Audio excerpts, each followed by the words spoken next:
السلام علیکم.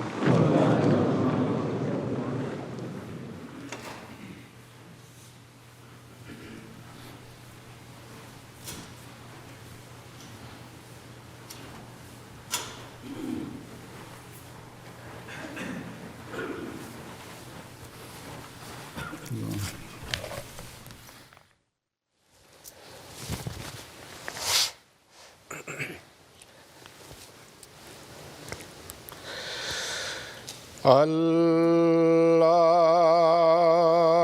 اکبر اللہ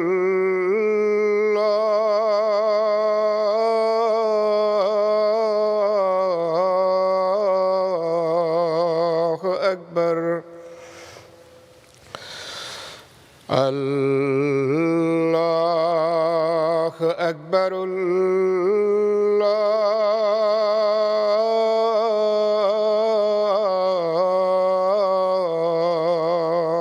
اکبر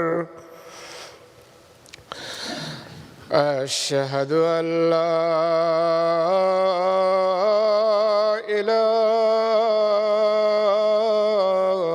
إله إلا الله أشهد أن لا إله إلا الله أشهد أن محمدًا رسول الله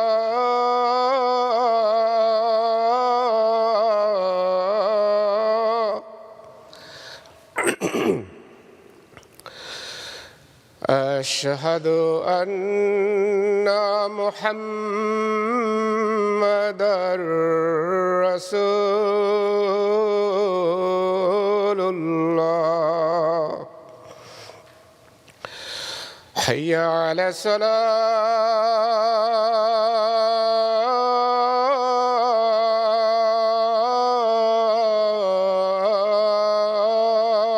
الصلاة حي على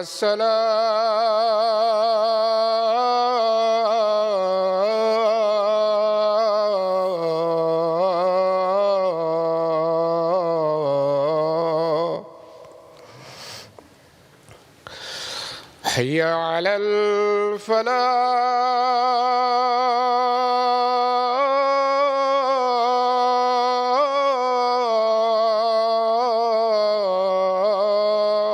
الفلاح حي على الفلاح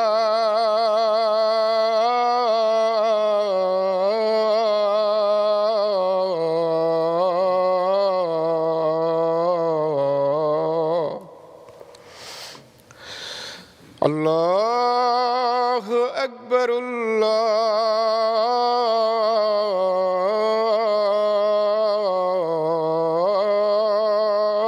الله أكبر لا إله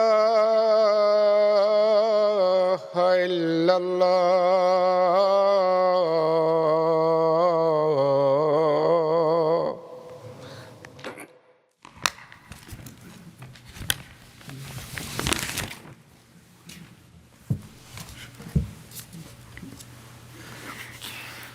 السلام علیکم ورحمۃ اللہ. أشهد أن لا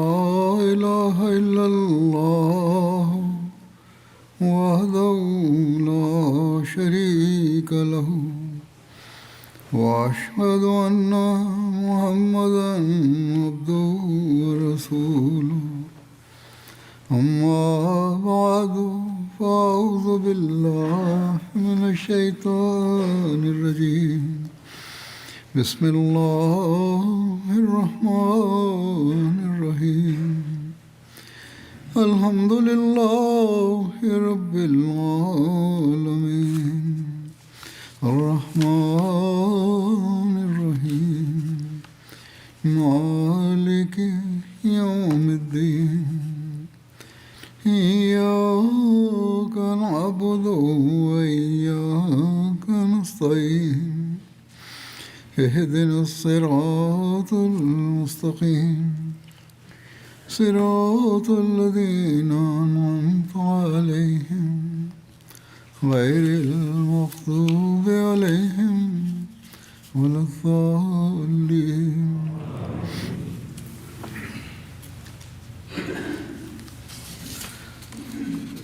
غزوہ تبوک کے بارے میں بیان ہو رہا تھا. اس سفر کی مزید تفصیل آج بیان کروں گا. اس موقع پر منافقوں کی رسول اللہ صلی اللہ علیہ وسلم کو تکلیف پہنچانے کی کوشش کا بھی ذکر ہوا ہے. اس کی تفصیل یوں ہے کہ غزوہ تبوک کے پس پردہ دراصل یہود و نصارہ اور منافقین کی ایک مشترکہ سازش کار فرما تھی کہ جب ہر طرف سے ان کے منصوبے ناکام ہو گئے اور وہ اسلام اور حضرت صلی اللہ علیہ وسلم کو ختم کرنے میں کامیاب نہ ہو سکے، کئی مرتبہ حضرت صلی اللہ علیہ وسلم کو قتل کرنے کی کوشش بھی ناکام ہو گئی. تو یہ منصوبہ بندی ان کا ایک آخری حربہ تھا. اور اگر پہلے کی طرح خدائی تائید و نصرت نہ ہوتی تو کوئی شک نہیں کہ یہ منافقین کی کامیاب ترین کوشش ثابت ہوتی، کیونکہ ہر قدم پر مسلمانوں کی تباہی ایک یقینی امر تھا. پہلے ہم نہیں دیکھ چکے ہیں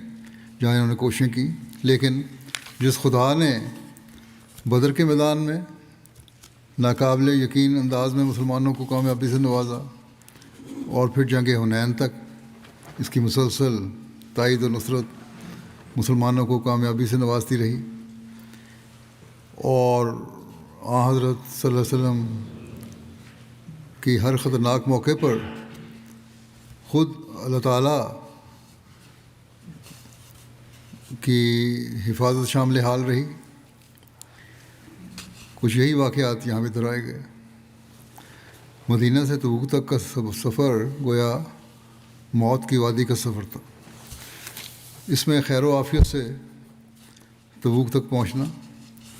اور پھر واپسی کا سفر منافقین کے ہوش اڑا دینے کے لیے کافی تھا. پھر کیسر روم کی تائید یافتہ فوجی لشکروں کا بھاگ جانا یا خوف کی وجہ سے سامنا ہی نہ کرنا، یہ ایک دوسری حیرت انگیز بات تھی. اور عرب کی سرحدوں پر بسنے والی تمام مخالف قوتوں پر لرزہ طاری ہونا، اور جس کے نتیجے میں ان میں سے اکثر نے رسول اکرم صلی اللہ علیہ وسلم کی خدمت میں حاضر ہو کر صلح کی درخواست کرتے ہوئے جزیہ دینے میں عافیت سمجھی. ان تمام واقعات سے منافقین کے سارے منصوبے خاک میں ملتے نظر آ رہے ہیں، کیونکہ منافقین کے وہم و گمان میں بھی نہ تھا کہ حضرت صلی اللہ علیہ وسلم سمیت کوئی مسلمان بخیر و عافیت مدینہ واپس آ سکتا ہے. اس لیے اب جب 30,000 کا یہ لشکر فتح و نصرت کے جھنڈے لہراتا ہوا اپنے پیارے رسول صلی اللہ علیہ وسلم کی قیادت میں مدینہ واپسی کا سفر شروع کرتا ہے، تو منافقین نے اپنے ترکش کا آخری تیر چلانا ضروری سمجھا، اور وہ وہی تھا کہ جو بھی ہو نبی اکرم صلی اللہ علیہ وسلم کو مدینہ واپس نہیں پہنچنا چاہیے، نعوذ باللہ. اس کے لیے انہوں نے آپ صلی اللہ علیہ وسلم کو قتل کرنے کی سازش بنائی. بلکہ کوئی بعید نہیں کہ یہ سازش پہلے سے ہی ایک آخری وار کے طور پر طے شدہ ہو کہ اول تو یہ راستے میں یا تبوک میں مر مٹ جائیں گے لوگ مسلمان، اور اگر پھر بھی بچ کر واپس آنے لگیں تو راستے میں ان کو ہلاک کر دیا جائے. اور یہ قیاس اس لیے درست ہو سکتا ہے کہ منافقین کے تمام بڑے سردار ساتھ نہیں تھے، بلکہ منافقین کی ایک جماعت اس لشکر میں ساتھ تھی جو ہر موقع پر مخالفانہ پروپیگنڈے کا زہر پھیلانے میں کوئی کسر نہیں چھوڑتی تھی. لیکن وہ اتنا بڑا قدم تب تک نہیں اٹھا سکتے تھے جب تک کہ پہلے سے یہ منصوبہ بندی نہ ہوئی ہو۔ بہرحال انہوں نے اس خطرناک سازش پر اس طرح عمل کیا کہ واپسی پر ایک راستہ ایسا تھا کہ جہاں وادی میں دو راستے ہو رہے تھے، ایک وسیع میدانی راستہ تھا اور ایک تنگ راستہ جو ایک دشوار گزار اونچی گھاٹی سے ہوتا ہوا راستے تک پہنچتا ہوا راستہ تھا، شارٹ کٹ بھی تھا، اور مسلمانوں کے لشکر کو اسی گھاٹی سے ہو کر ہی گزرنا تھا۔ منافقین نے یہ منصوبہ بندی کی کہ جب عین گھاٹی کی بلندی پر سے سارا لشکر گزر رہا ہوگا، لوگوں کا ازدحام ہوگا، بہت زیادہ لوگ ہوں گے، تو ایسے وقت میں کہ جب رات کا اندھیرا ہوگا، سفر رات کے وقت ہو رہا تھا، تو اس وقت حضور صلی اللہ علیہ وسلم کی اونٹنی کے قریب یہ سارے منافقین اکٹھے ہو جائیں گے اور کسی نہ کسی طرح حضرت صلی اللہ علیہ وسلم کی اونٹنی کو گھاٹی کے کنارے کی طرف زبردستی ہانک دیا جائے گا اور کجاوے کی رسیوں کو کاٹ دیا جائے گا۔ یوں وہ اونٹنی نعوذ باللہ آپ صلی اللہ علیہ وسلم کو کھائی میں گرا دے گی، گڑھے میں جو گھاٹی تھی اس میں گرا دے گی، یا آپ سمیت وہ خود کھائی میں گر جائے گی، اور رات کے اندھیرے میں اس کو ایک حادثہ سمجھ لیا جائے گا اور کسی کا ذہن قاتلانہ حملے کی طرف نہیں جائے گا۔ چنانچہ حضرت عروہ بن زبیر بیان کرتے ہیں کہ جب رسول اللہ صلی اللہ علیہ وسلم تبوک سے میدان کے لیے روانہ ہوئے، مدینہ کے لیے روانہ ہوئے،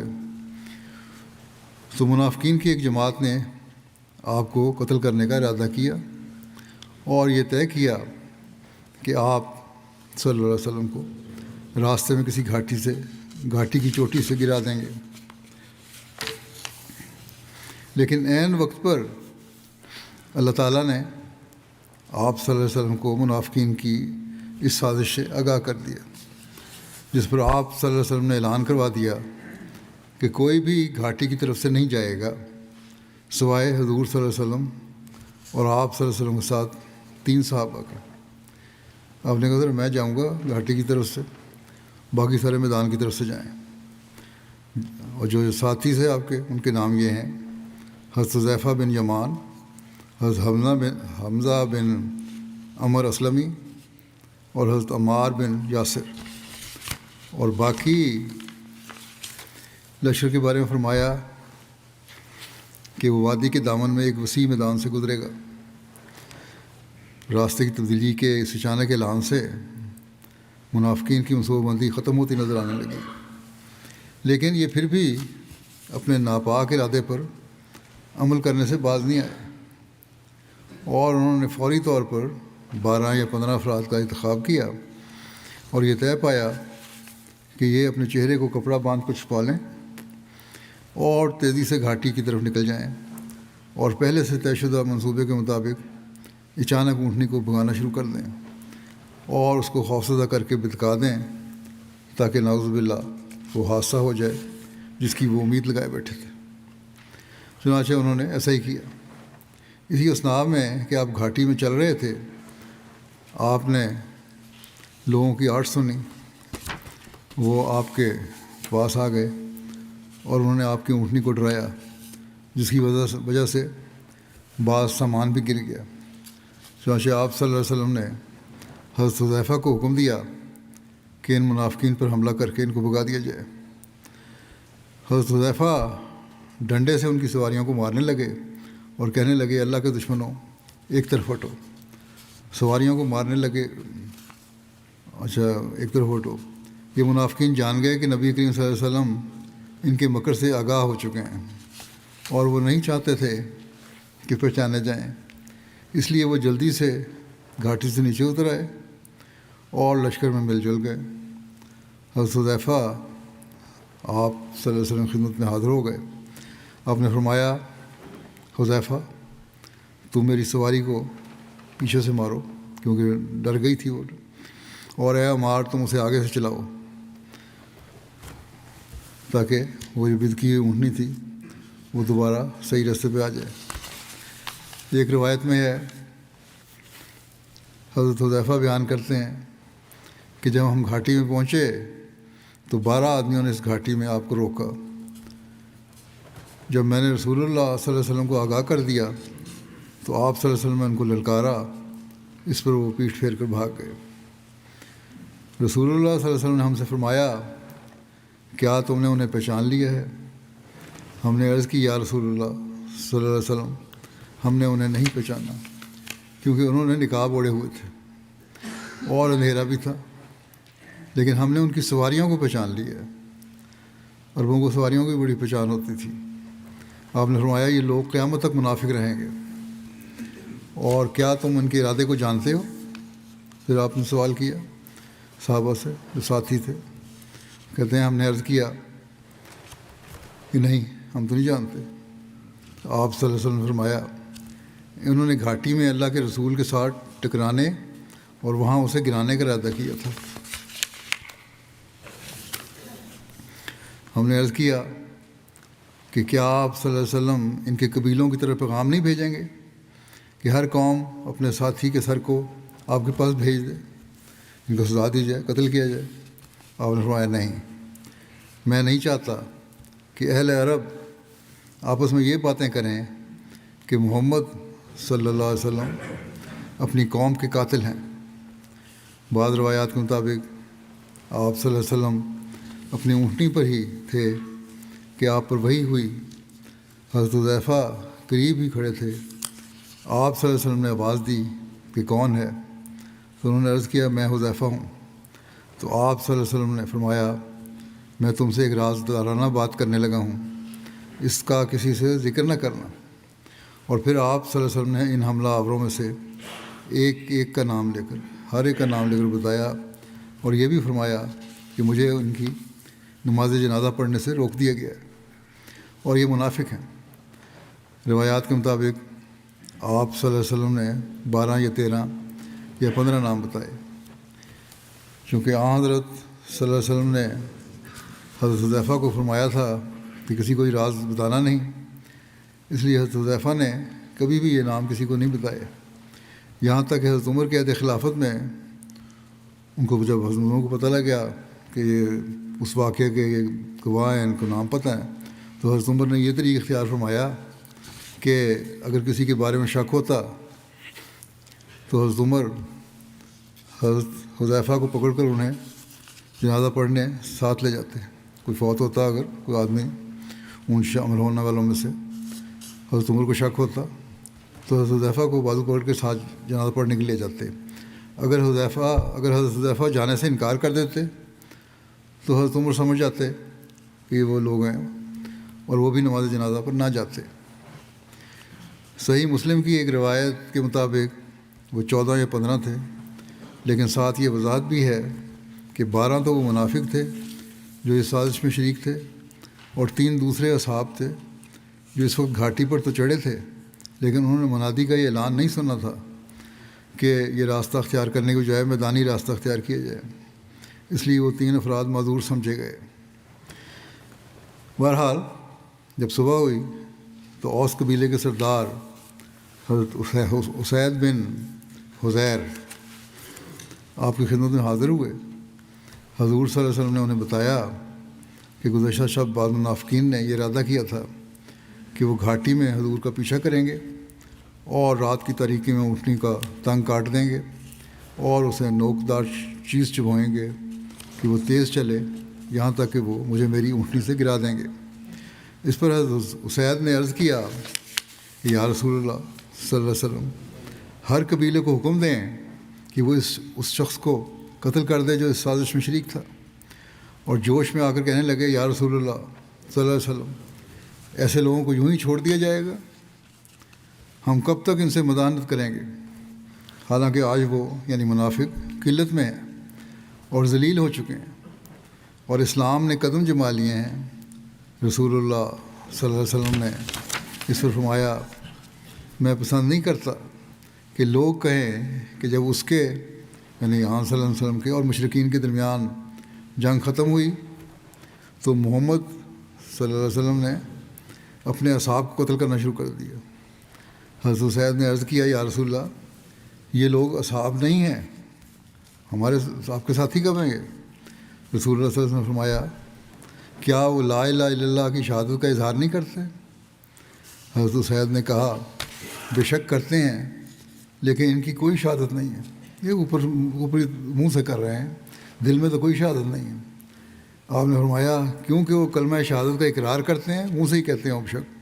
اس لیے میں ان کو قتل نہیں کروں گا۔ آج کل کے نام نہاد علماء جو ہیں، جو فتوے دیتے ہیں کلمہ پڑھنے والوں کو قتل کر دو، ان کو یہ ارشاد سامنے رکھنا چاہیے۔ حضرت مسلم موعود رضی اللہ عنہ بیان فرماتے ہیں کہ جب مدینہ کے منافقوں کو معلوم ہوا کہ لڑائی بھڑائی تو کچھ نہیں ہوئی اور محمد رسول اللہ صلی اللہ علیہ وسلم خیریت سے واپس آ رہے ہیں، تو انہوں نے سمجھ لیا کہ ہماری منافقانہ چالوں کا راز اب محمد رسول اللہ صلی اللہ علیہ وسلم پر ظاہر ہو گیا ہے، اور غالباً اب ہم سزا سے نہیں بچیں گے۔ تب انہوں نے مدینہ سے کچھ فاصلے پر چند آدمی ایک ایسے راستے پر بٹھا دیے جو نہایت تنگ تھے اور جس پر صرف ایک سوار گزر سکتا تھا۔ جب آپ اس جگہ کے قریب پہنچے تو آپ کو اللہ تعالیٰ نے وحی سے بتا دیا کہ آگے دشمن راستے کے دونوں طرف چھپا بیٹھا ہے۔ آپ نے ایک صحابی کو حکم دیا کہ جاؤ اور وہاں جا کر دیکھو۔ وہ سواری کو تیز کر کے وہاں پہنچے تو انہوں نے وہاں چند آدمی چھپے ہوئے دیکھے جو اس طرح چھپے بیٹھے تھے۔ مختلف روایتیں ہیں، تو یہ بھی ایک روایت ہے جس کو مسلم موعود نے بیان کیا ہے، جیسا کہ حملہ کرنے والے بیٹھا کرتے ہیں۔ ان کے پہنچنے پر وہاں سے بھاگ گئے وہ لوگ، مگر رسول کریم صلی اللہ علیہ وسلم کو ان کا تعاقب کرنا مناسب معلوم نہ ہوا۔ جب آپ مدینہ پہنچے تو منافقوں نے اس جنگ میں شامل نہیں ہوئے تھے قسم قسم کی معذرتیں کرنی شروع کر دیں، اور رسول کریم صلی اللہ علیہ وسلم نے ان کو قبول کر لیا۔ لیکن اب وقت آ گیا تھا کہ منافقوں کی حقیقت مسلمانوں پر آشکارا کر دی جائے، چنانچہ بتا دیا گیا۔ بہرحال بعض بیٹھنے کا یا آگے جانے کا یا کس طرح عمل کرنے کا کہ مختلف روایتیں ہیں، لیکن واقعہ ایک ہی ہے ہر جگہ کہ کوشش یہ تھی اس تنگ گھاٹی سے عام وسلم کو نقصان پہنچایا جناب باللہ۔ جیسا کہ ذکر ہو چکا ہے کہ مکہ فتح ہونے کے بعد منافقین کی سازشوں میں ایک قسم کی تیزی آ گئی تھی، اور جب انہوں نے دیکھا کہ عرب کے ارد گرد قبائل بشمول یہود کے قبائل اپنی طاقت کھو چکے ہیں اور مفتوح ہو چکے ہیں، تو اب انہوں نے عرب سے باہر کیسے روم جیسی بیرونی اور بڑی طاقتوں سے مدد مانگنے کا منصوبہ بنایا، اور اس کے ساتھ ساتھ مدینہ میں ایک مستقل مرکز بنانے کا پروگرام بنایا جہاں یہ مستقل طور پر اپنی میٹنگ کریں،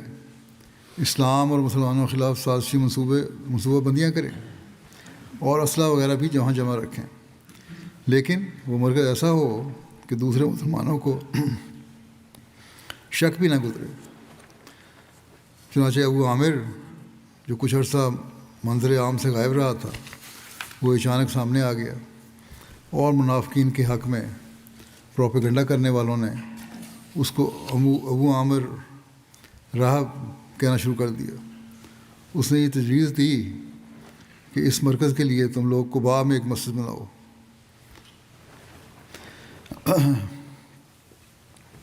ابو عامر کے متعلق تاریخ میں مزید ملتا ہے،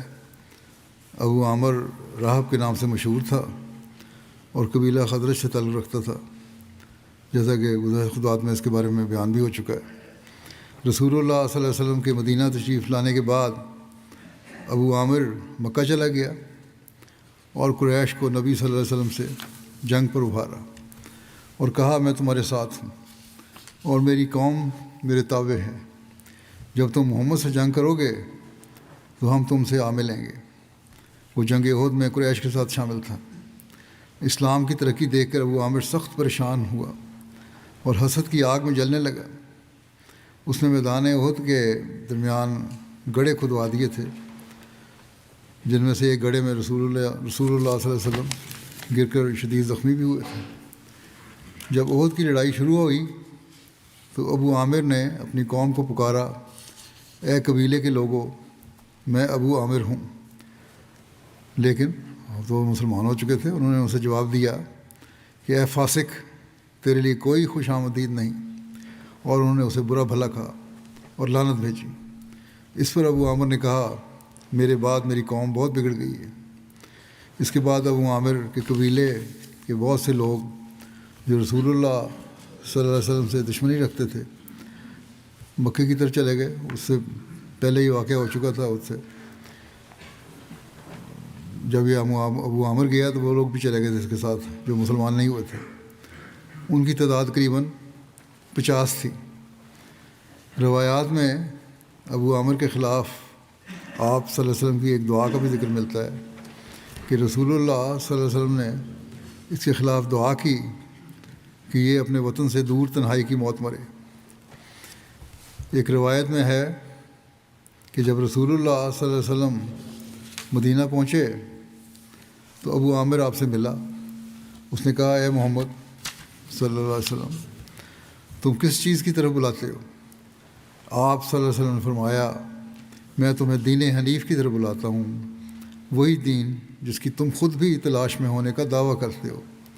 ابو عامر نے کہا، کیا تم اسی دین پر ہو؟ رسول اللہ صلی اللہ علیہ وسلم نے فرمایا، ہاں بالکل۔ پھر آپ صلی اللہ علیہ وسلم نے اسے اسلام کی دعوت دی، مگر اس نے انکار کر دیا۔ اس نے حسد کیا اور آپ کو برا بھلا کہا۔ ابو عامر نے آپ صلی اللہ علیہ وسلم پر طنز کرتے ہوئے کہا کہ ہم میں سے جو جھوٹا ہے اللہ اسے اجنبی اور بے وطن کر کے مارے۔ وہ نبی صلی اللہ علیہ وسلم کی طرف اشارہ کر رہا تھا۔ آپ صلی اللہ علیہ وسلم نے اس کو جواب دیا، ہاں اللہ جھوٹے کے ساتھ ایسا ہی کرے گا۔ پھر ابو عامر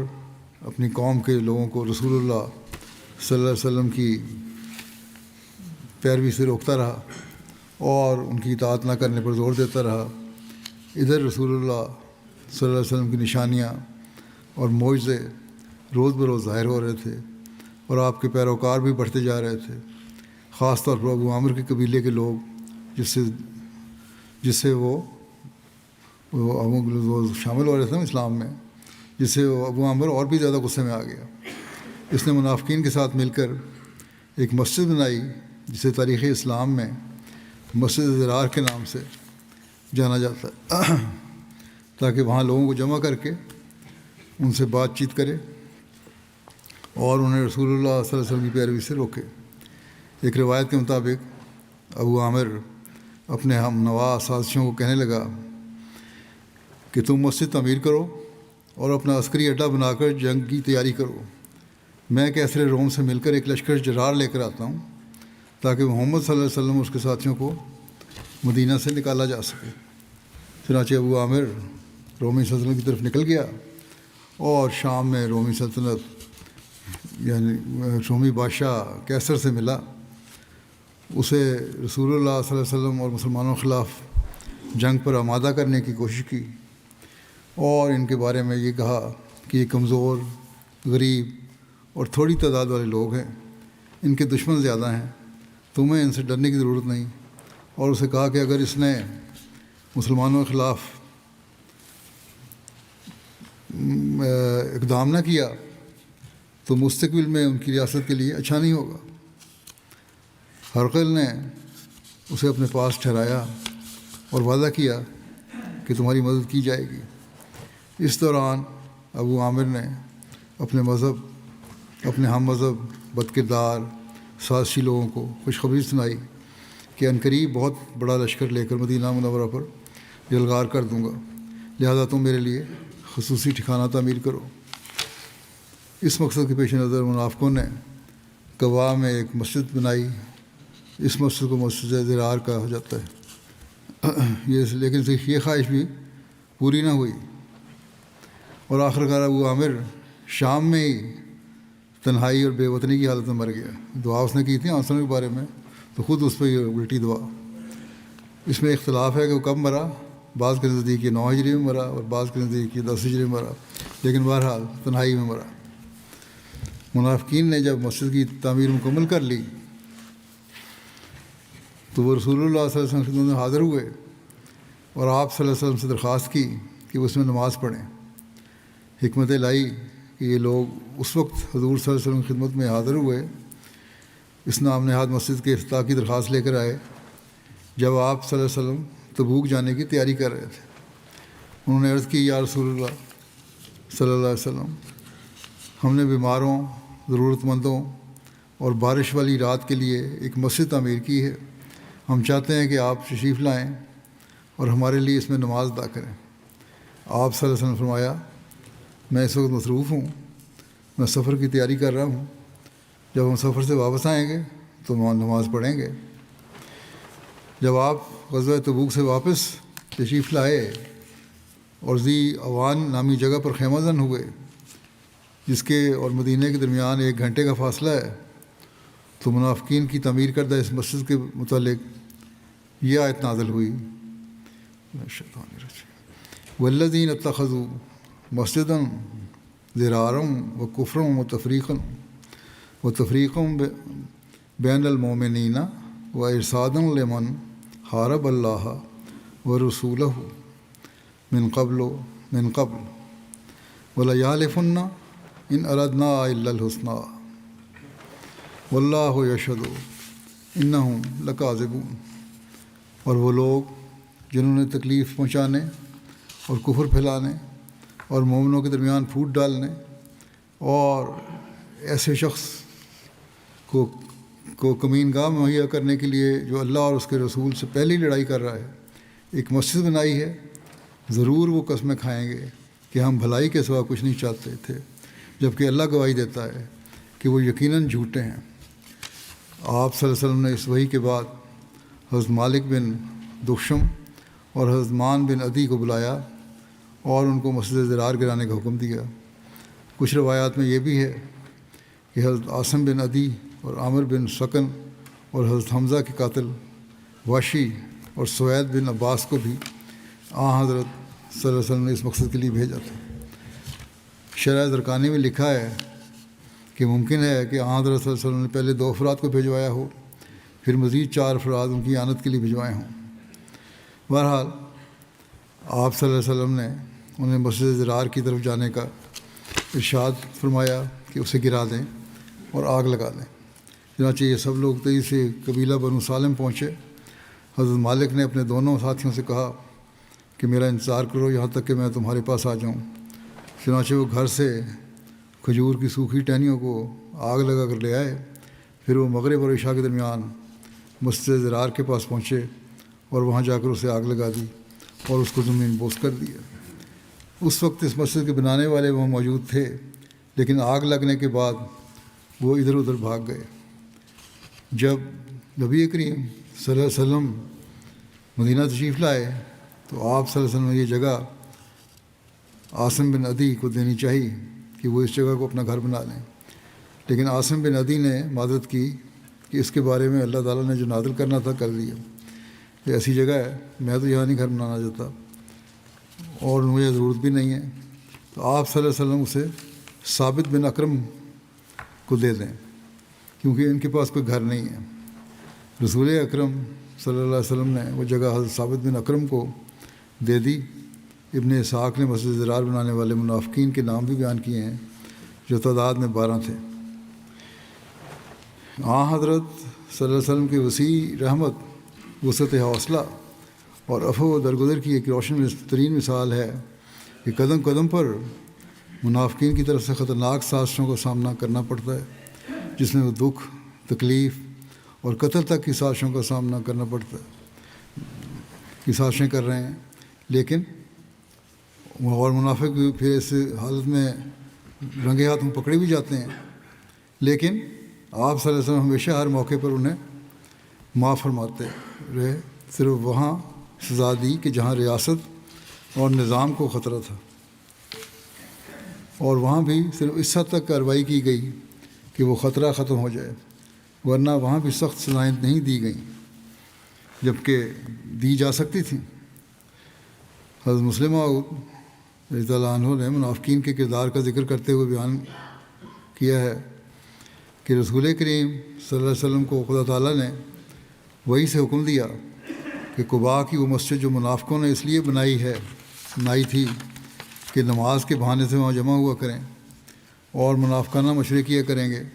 وہ گرا دی جائے اور ان کو مجبور کیا جائے کہ وہ مسلمانوں کی دوسری مسجدوں میں نماز پڑھا کریں، مگر باوجود اتنی بڑی شرارت کے ان کو کوئی بدنی یا مالی سزا نہیں دی۔ پتہ لگ بھی گیا تھا آپ کو۔ حضرت صلی اللہ علیہ وسلم کا مدینہ اور انصار سے محبت کے اظہار کا ایک اور یہ ذکر یوں ملتا ہے کہ کم و بیش 2 ماہ کے سفر کے بعد حضرت صلی اللہ علیہ وسلم مدینہ واپس تشریف لا رہے تھے۔ مدینہ اور اہل مدینہ سے آپ صلی اللہ علیہ وسلم کی محبت کا اظہار اس طرح سے ہوا کہ جو ہی آپ صلی اللہ علیہ وسلم کو مدینہ کی بستی نظر آئی تو آپ صلی اللہ علیہ وسلم نے فرمایا، حاضہ ہی دعوت ہو و حاضہ عہد جبل یحبنا و نحبہ۔ یہ طابہ ہے، مدینہ کا ایک نام طابہ بھی ہے، یعنی پاکیزہ اور عمدہ، اور یہ احد ہے، یہ وہ پہاڑ ہے جو ہم سے محبت کرتا ہے اور ہم اس سے محبت کرتے ہیں۔ یعنی مدینہ کی ایک جگہ سے آپ صلی اللہ علیہ وسلم کی محبت تھی۔ اور ایک یہ پہلو بھی ہے کہ جنگ احد میں جو احد کا نام لیا تو اخلاص و وفا کی جو داستانیں صحابہ نے اپنے خون سے رقم کی تھیں، آپ صلی اللہ علیہ وسلم اسے کبھی نہیں بھولے۔ ایک روایت میں ہے کہ نبی صلی اللہ علیہ وسلم نے فرمایا، مجھے مدینہ جلدی پہنچنا ہے، اس لیے جو تم میں سے میرے ساتھ جلدی جانا چاہے جلدی چلے۔ اور پھر یہ بھی فرمایا کہ میں تمہیں انصار کے بہترین گھر نہ بتاؤں؟ تو صحابہ نے کہا کہ ضرور۔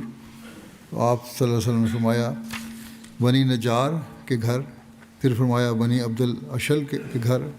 پھر فرمایا بنی ساعدہ کے یا بنی حارث بن خزرج کے گھر، اور انصار کے سارے گھروں میں ہی بھلائی ہے۔ ایک روایت میں راوی کہتے ہیں کہ حضرت سعد بن عبادہ ہم سے آ ملے تو ابو اسید نے کہا کہ کیا تمہیں معلوم ہے کہ رسول اللہ صلی اللہ علیہ وسلم نے انصار کے گھروں کی فضیلت بیان کی اور ہمیں آخر پر رکھا ہے۔ حضرت سعد رسول اللہ صلی اللہ علیہ وسلم کے پاس گئے اور عرض کیا، یا رسول اللہ صلی اللہ علیہ وسلم،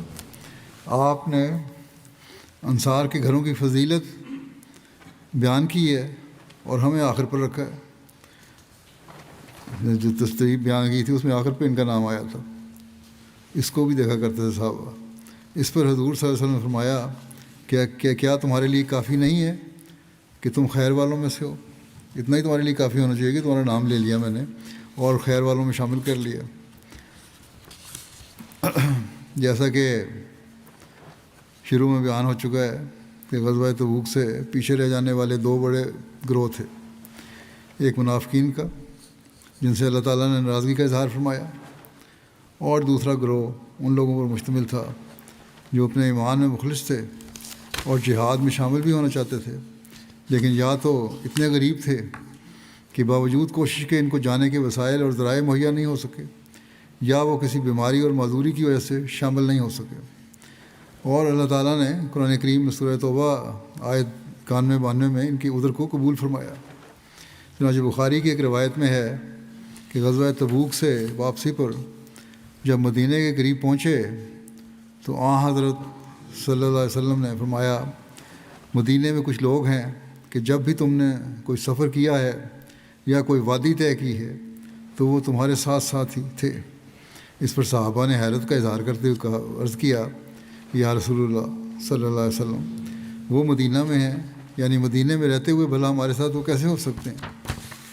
آپ صلی اللہ علیہ وسلم نے فرمایا، وہ مدینہ میں ہی ہیں اور بیماری وغیرہ کے کسی نہ کسی عذر نے ان کو شامل ہونے سے روکا تھا۔ ایک اور روایت میں ہے کہ نبی اکرم صلی اللہ علیہ وسلم جب تبوک سے واپس تشریف لائے تو آپ نے اللہ تعالیٰ کا شکر ادا کرتے ہوئے فرمایا، الحمدللہ علی ما رزقنا فی سفرنا ھذا من اجر و حسنۃ ومن بعدنا شرکاؤنا فی۔ سب تعریف اللہ تعالیٰ کے لیے ہے، تعریفیں اللہ تعالیٰ کے لیے ہیں جس نے ہمارے اس سفر میں ہمیں اجر و ثواب اور نیکیوں سے نوازا، اور جو ہمارے پیچھے رہ گئے انہیں بھی اس اجر و ثواب میں ہمارے ساتھ شامل رکھا۔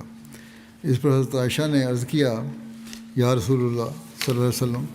آپ نے تو سفر کی تکالیف اور صعوبتیں برداشت کی ہیں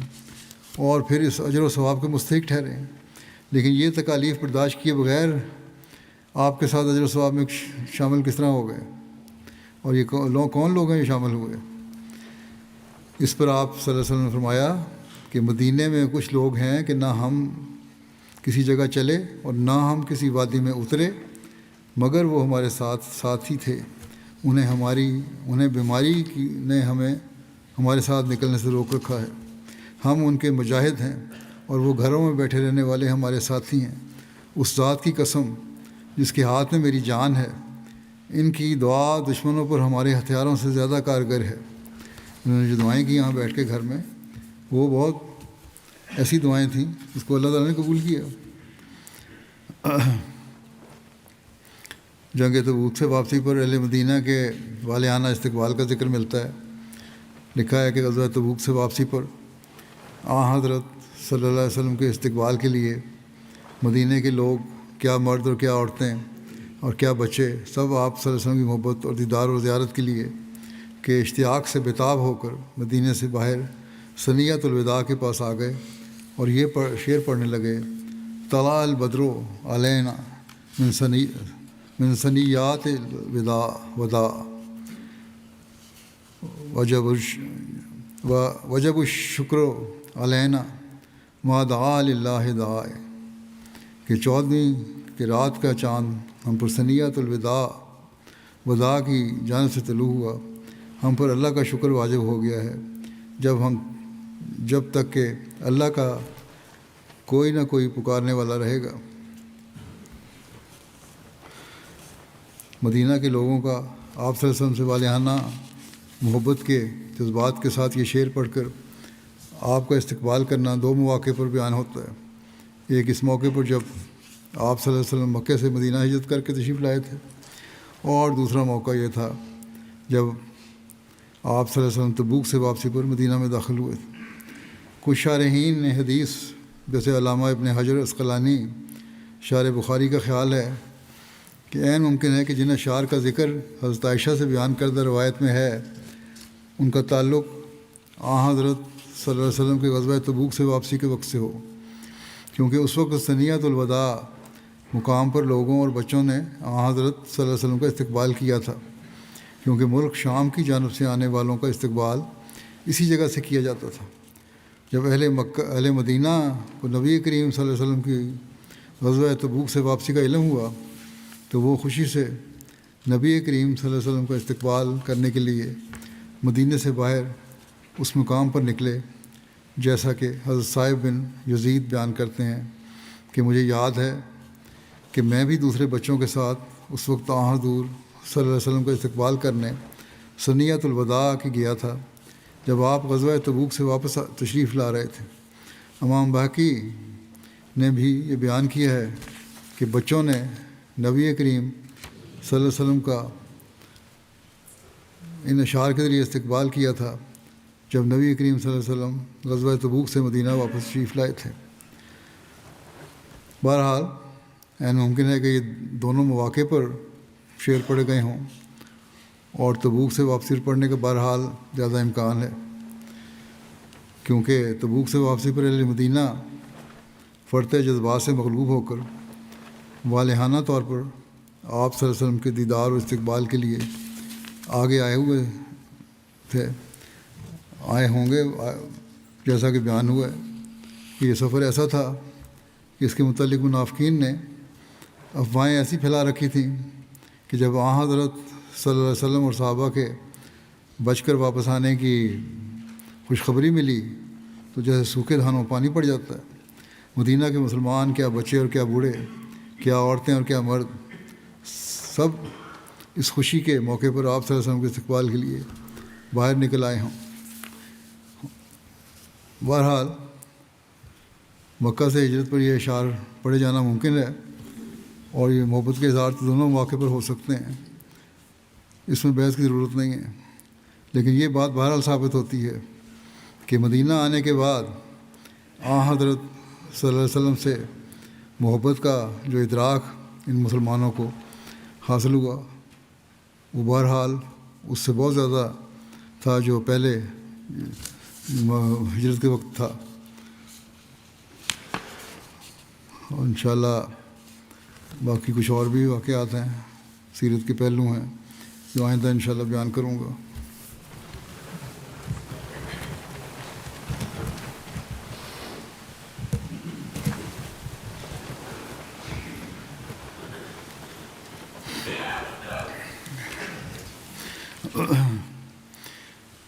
الحمد لله نحمده ونستعينه ونستغفره ونؤمن به ونتوكل عليه ونعوذ بالله من شرور أنفسنا ومن سيئات أعمالنا من يهده الله فلا مضل له ومن يضلل فلا هادي له ونشهد أن لا إله إلا الله ونشهد أن محمدا عبده ورسوله. عباد الله رحمكم الله، إن الله يأمر بالعدل والإحسان وإيتاء ذي القربى وينهى عن الفحشاء والمنكر والبغي يعظكم لعلكم تذكرون. اذكروا الله يذكركم وادعوه يستجب لكم ولذكر الله أكبر.